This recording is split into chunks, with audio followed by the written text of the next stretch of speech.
चलो इधर आ जाओ। एग्जाम्पल नंबर 5, आपका पाठ नंबर 1 चल रहा है और इसका आज अपन एग्जाम्पल नंबर 5 पढ़ेंगे, यानी 1.5 का सवाल। पहले आप सवाल को अच्छे से समझ लो, उसके बाद में अपन इसे सोल्व करते हैं। सवाल कह रहा है कि आपके पास 2 पदार्थ हैं, गेंद है, और दोनों को आपने नायलॉन के धागों से लटका रखा है। धागा बनाने की हमें जरूरत नहीं है। इसका नाम A है और इसका नाम B है। आपने इसको प्लस Q आवेश से आवेशित कर रखा है और इसको भी प्लस Q आवेश से आवेशित कर रखा है, और दोनों के बीच की दूरी जो R है वो आपने 10 सेंटीमीटर रख रखी है। तो सर दोनों के ऊपर धनावेश है, कुछ दूरी पर रखे हैं, तो इनके बीच में क्या लगेगा? प्रतिकर्षण बल लगेगा। तो सवाल कह रहा है कि इनके बीच में प्रतिकर्षण बल कितना लगेगा। तो सर हम F का फॉर्मूला जानते हैं, F बराबर कूलाम नियम से Q1 Q2 अपॉन R का स्क्वायर। केवल बल का फॉर्मूला लिखा। अब मैं वैल्यू लिखूंगा F बराबर K, दोनों के ऊपर आवेश बराबर वैल्यू का है, समान प्रकृति का है, तो Q1 और Q2 को Q लिख दूं तो दोनों में क्या बन जाएगा? Q square. और अपॉन में जो दूरी है उसको 10 सेंटीमीटर ना लिख करके अभी के लिए मैं केवल R स्क्वायर रख लेता हूं, तो ये समीकरण नंबर 1 हो जाएगा। इन दोनों चालक गोलों के बीच में इतना प्रतिकर्षण बल लग रहा है। अब सवाल क्या कह रहा है? सवाल कह रहा है कि आप एक कोई दूसरा चालक गोला लेके आएंगे जिसका नाम C है और ये अभी उदासीन है, और एक चौथा चालक गोला आप लेके आएंगे जिसका नाम D है और ये भी उदासीन है, और ये चारों गोले जो हैं वो एक ही धातु के बने हुए। आ जाओ,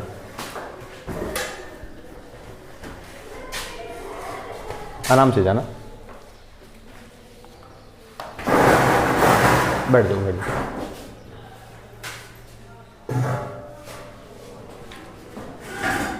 ये चारों गोले जो हैं वो एक ही पदार्थ के और एक ही आकार के हैं। तो जब आप लोगों ने आवेशन की विधि पढ़ी थी, प्रेरण के द्वारा आवेशन, तब मैंने आप लोगों को एक बात बहुत क्लियर बताया था कि जब एक चालक वस्तु है दूसरी उदासीन है, दोनों को जब आप टच करेंगे तो एक दूसरे के ऊपर आवेश का स्थानांतरण होगा, और आवेश का स्थानांतरण आवेश की मात्रा पर डिपेंड नहीं करता है। एक नई भौतिक राशि आएगी, अगले पार्ट में पढ़ेंगे, जिसे विद्युत विभव कहते हैं। हमने पानी की टंकी का एग्जाम्पल लेके भी समझा था, ठीक है। तो दोनों में पानी बराबर जाना आवश्यक नहीं था। यदि हम कह दें कि दोनों टंकियों का आकार आकृति एक ही बराबर है तो दोनों में पानी बराबर जाएगा। तो यहां पर भी हमने कह दिया कि दोनों चालक गोले हैं वो सभी एक ही धातु के बने हुए हैं। तो जब आप इन दोनों को टच करोगे, C को आप A से टच करोगे और D को आप B से टच करोगे, तो आवेश क्या हो जाएगा?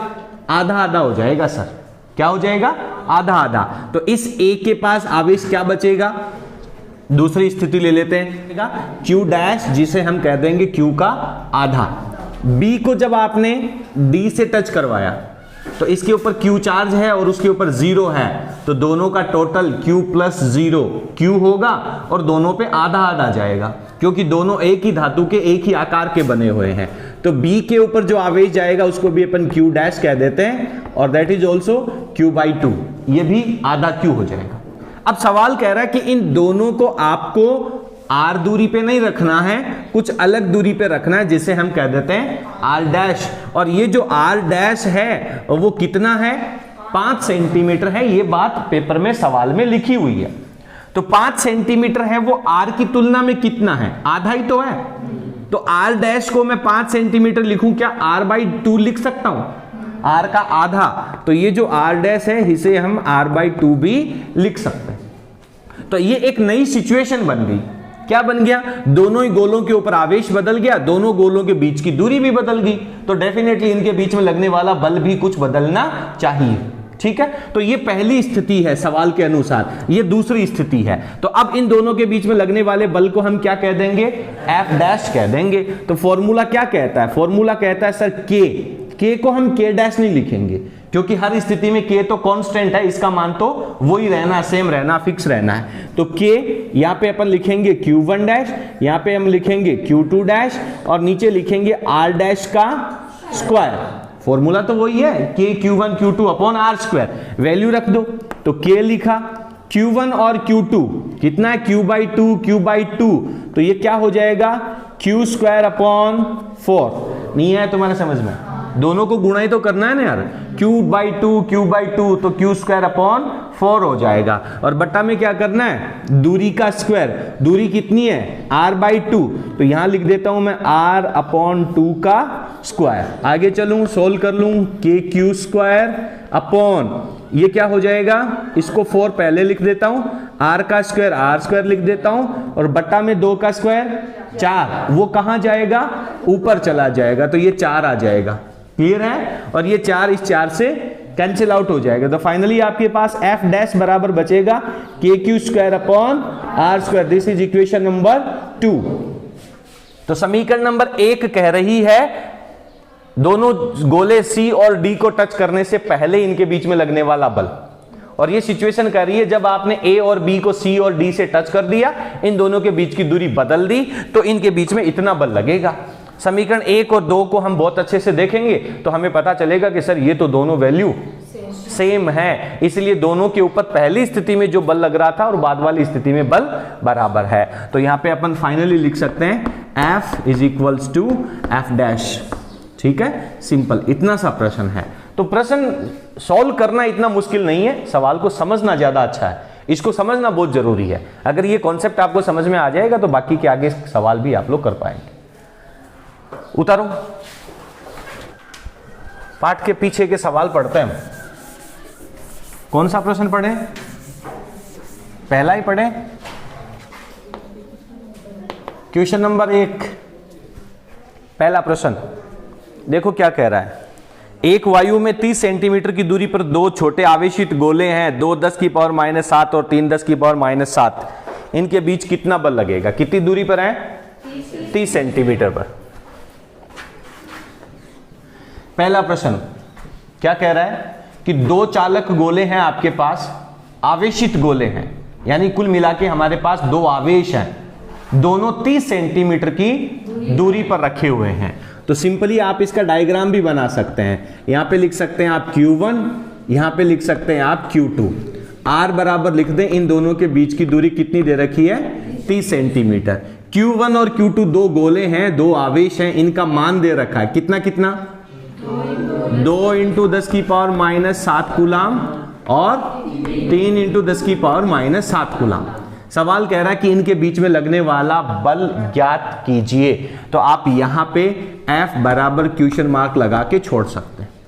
पहली स्थिति तो यह है कि आप ये डायग्राम लिख दें किताब में, पेपर में जब सवाल सोल्व करें तो ज्यादा बढ़िया।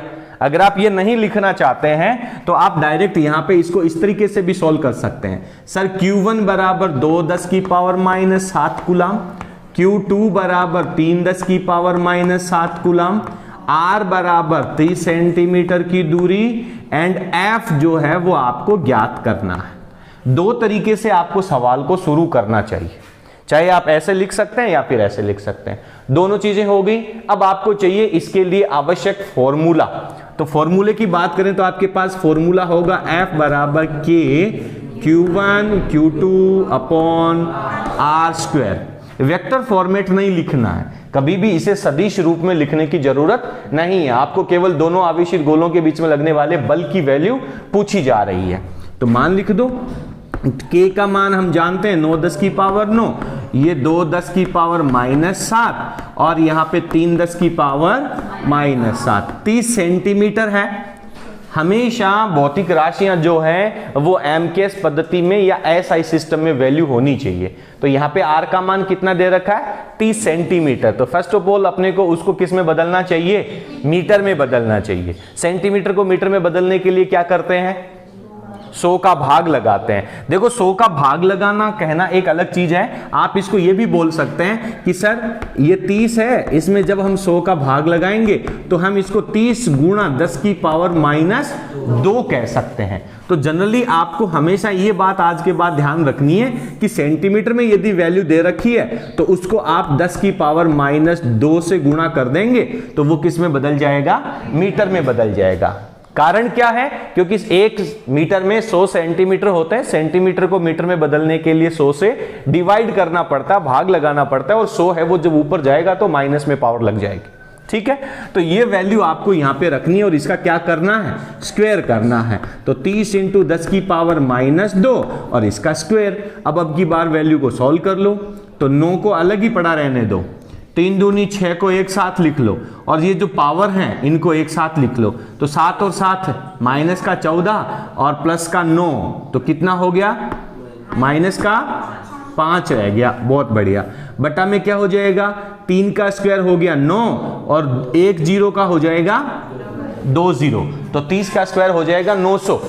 क्लियर है। और 10 की पावर -2 का स्क्वायर हो जाएगा सर 10 की पावर -4।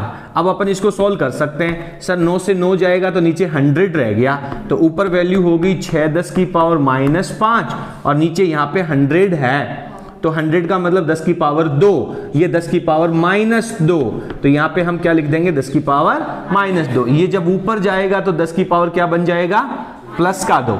10 की पावर क्या बन जाएगा, प्लस का 2, या फिर कह सकते हैं कि सर 10 की पावर -5 में से -2 घटा दो, तो 6 × 10 की पावर -3 आपके पास रह जाएगा।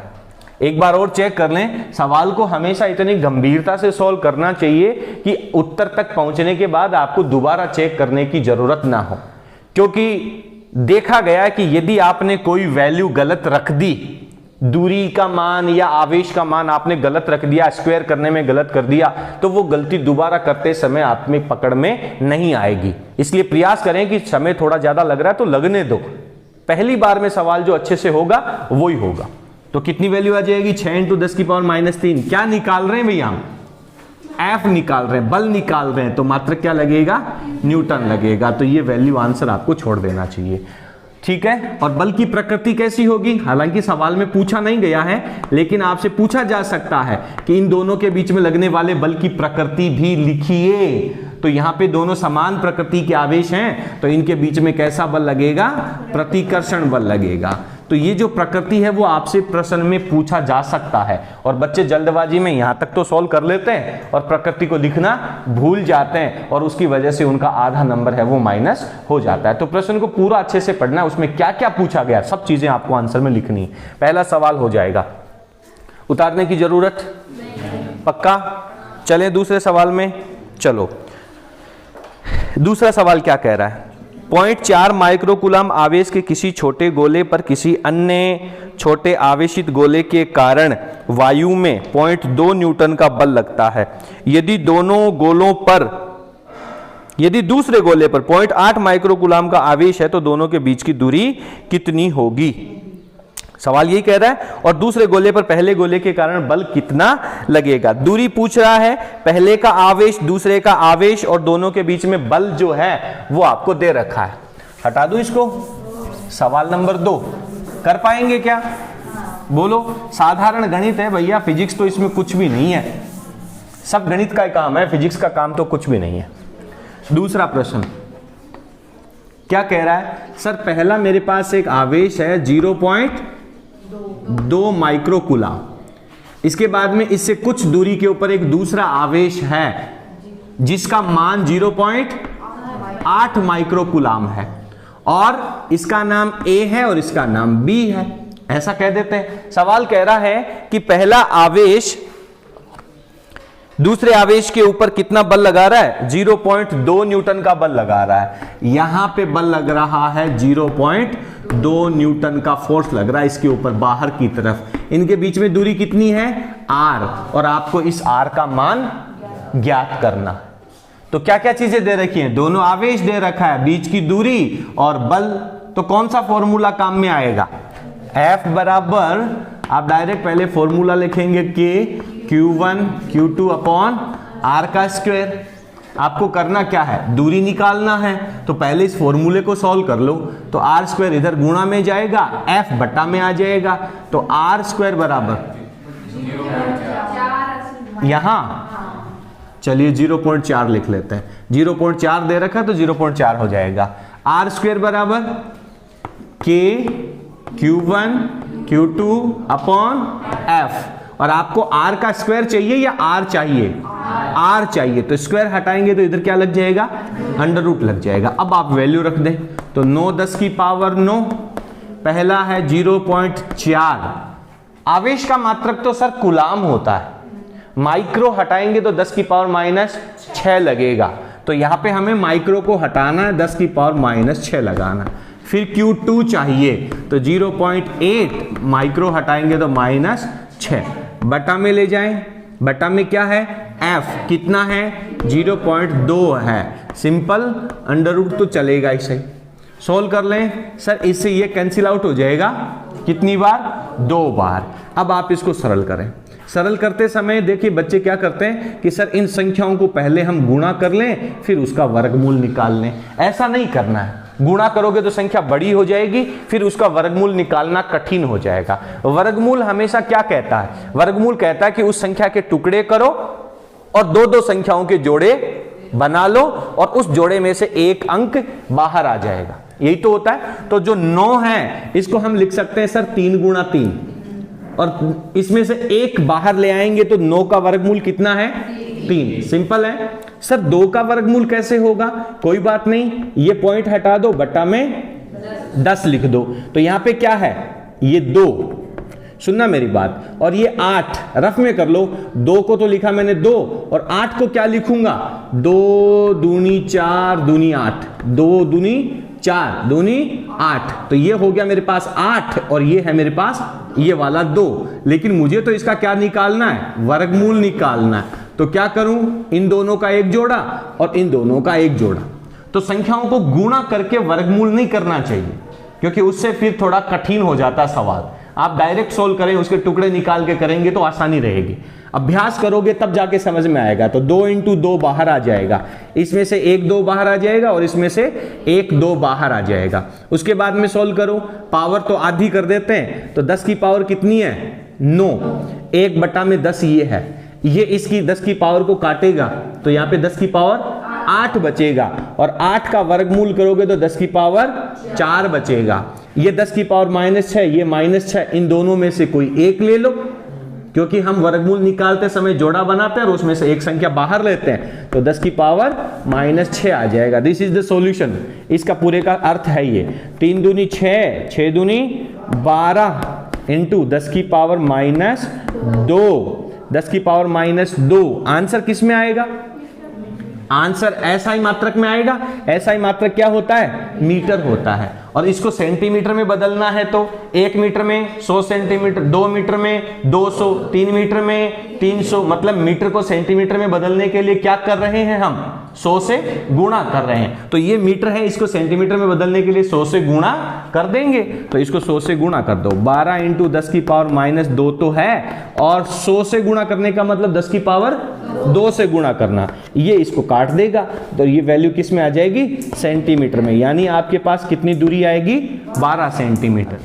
अब इस प्रश्न में एक भाग और पूछ रहा है, दूसरा भाग कह रहा है कि ये पहला आवेश दूसरे आवेश पे इतना बल लगा रहा है, तो ये दूसरा आवेश इस पहले पर कितना बल लगाएगा।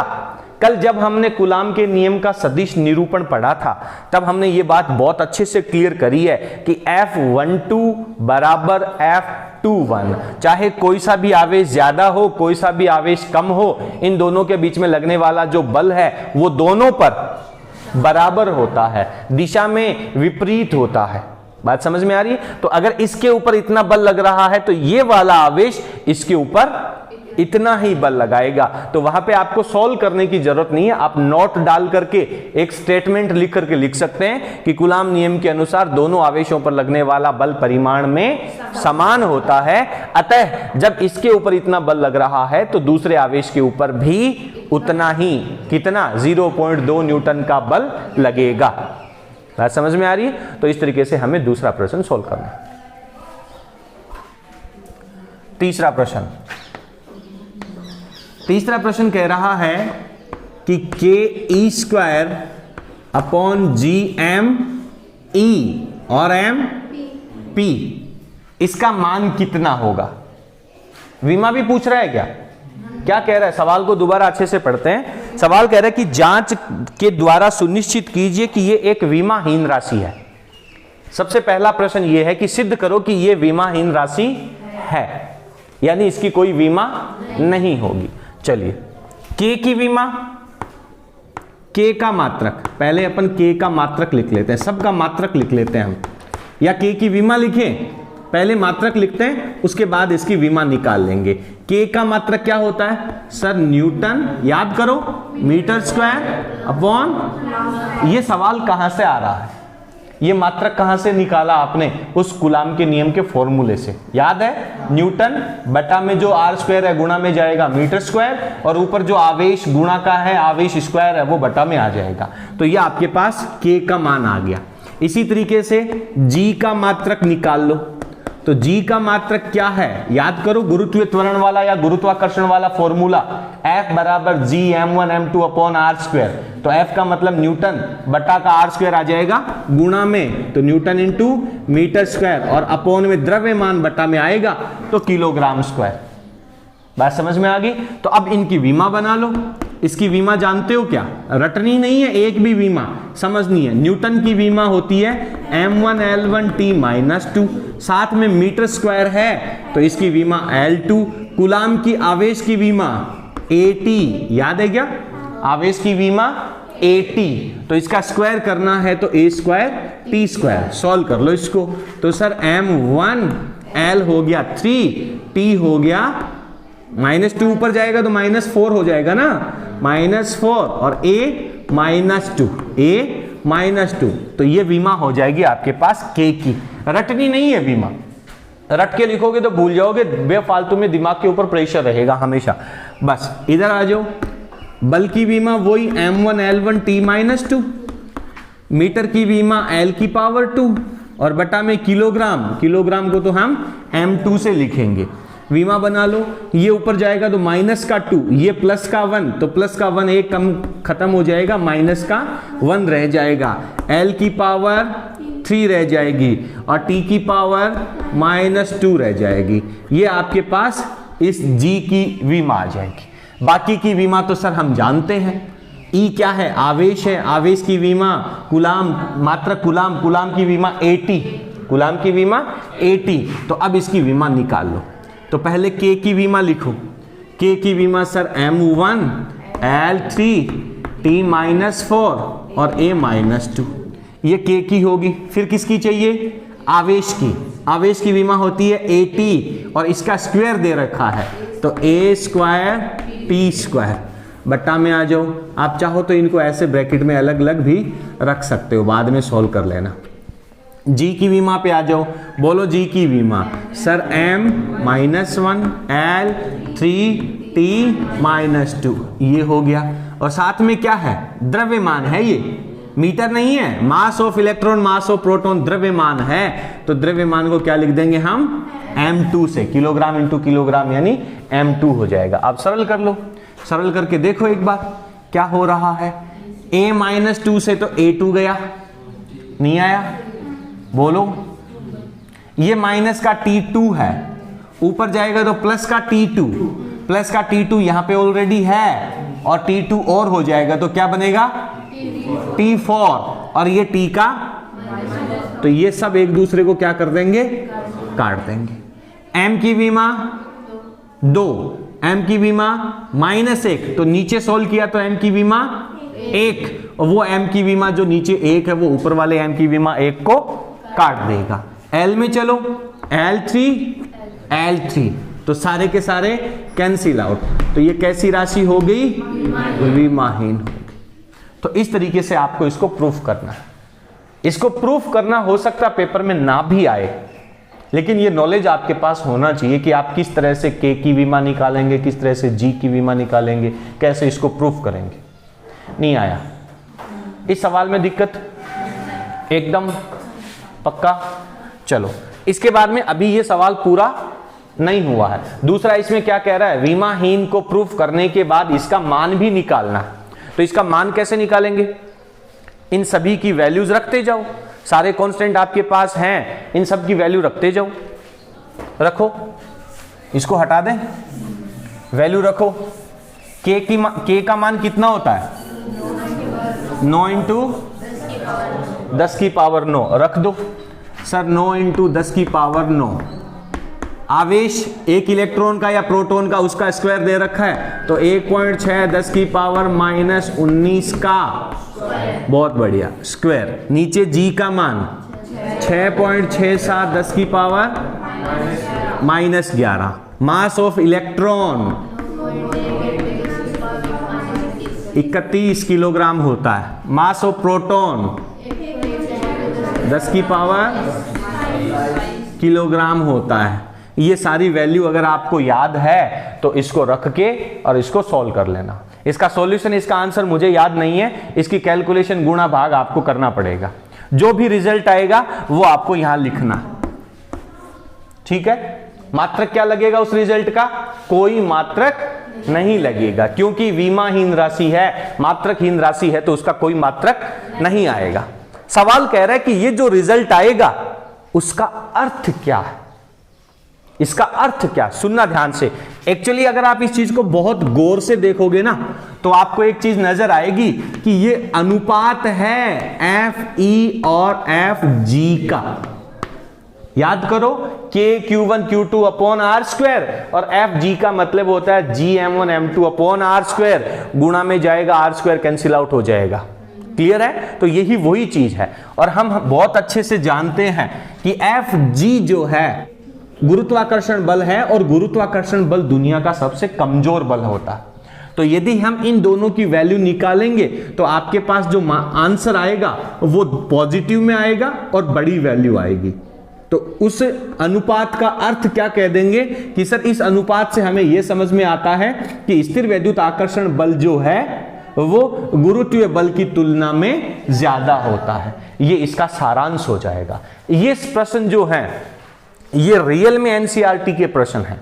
आरबीएसई की बुक में इस तरह के प्रश्न नहीं होते थे। आरबीएसई की बुक में किस तरह के प्रश्न होते थे? अभी जो अपन ने 1 नंबर का सवाल किया था, के का Q1 का मान, Q2 का मान, R का मान दे रखा है, बल ज्ञात करो, सीधा सीधा प्रश्न। लेकिन इसे कहते हैं एप्लीकेशन प्रश्न। इस तरह के प्रश्नों की जब समझ आपके दिमाग में आएगी तब समझना कि आप रियल में फिजिक्स को पढ़ रहे हो। ठीक है, तो ये आपका तीसरा प्रश्न हो जाएगा। अगला प्रश्न है उसको अपन बाद में करेंगे। आगे के प्रश्न है वो बाद में हम पढ़ेंगे, क्योंकि उनके टॉपिक्स अभी हमने पढ़े नहीं हैं। जो कूलाम का नियम, कूलाम के नियम का सदिश निरूपण तक का जो टॉपिक है उसके सवाल केवल ये 4 थे, इनको हमने कंप्लीट कर लिया। आगे वाले सवाल बाद में कंप्लीट करेंगे। ठीक है, धन्यवाद।